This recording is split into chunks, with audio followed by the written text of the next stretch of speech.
tawag ko niya, attack dog. Alam niyo ba attack dog? Ulol na aso, pag nakaamoy ng pera, kakagat. Now, sasagot lahat. Tandaan niyo po ito. Isa lang ang salita ko. Pag may totoo sa mga panira nila, magpapakulong ako. Ngayon, hindi sila nakontento sa trolls. Ngayon, at ang naging troll, yung spokesperson ng Malacanang, Claire Castro, Yusek Claire Castro. Ganun ba kababa ang spokesperson ng Malacanang? Naging parang attack dog.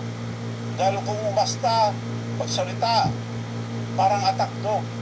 Alam niyo ba, girl, ang pagsasalita mo, para kang attack dog. Alam mo ba, attack dog, sinabi mo na, pag nakaamoy ng pera, kakagat. Dahil mag-uusap na ba kayo ng attack dog, na ikaw na mismo ang nagsasalita? Magsalita kayo ng totoo, para paniwala kayo ng tao.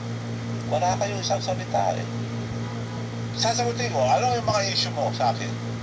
Napakit mo, weteng. Sabihin ko sa'yo, out record tayo mag-face lahat. Kung gusto ko weteng, panahon ni GMA, madami kong makukuha. May kinuha pa ako, maski isa, magtanong kayo sa mga may STL, yung mga nagpakuweteng nung araw, doon sa bayan, sa probinsya ni Presidente.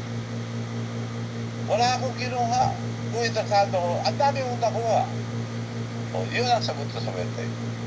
Ano pa issue? Ang dami pong binabato ng dito. Ano pa ba yung mga issue niya?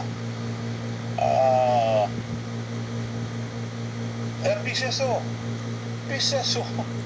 Ikaw nagsabi yan, ha, girl? Miss Claire Castro. Ikaw nagsabi, ano ba meron dyan? Bakit yun ang gusto mo? Bakit yan? Director. Bakit pinagpipilit mo, director? Hindi ko po pinagpipilit. In-offer yan dahil ang sinabi sa akin ni First Lady noon, ikaw nagsabi si First Lady noon, there must be something for Manong Chavit, ang laki na tulong. Piseso o takfor. Kinongratulate pa ko yung mga kaibigan niyang babae sa mga barkada niya sa Bacolod.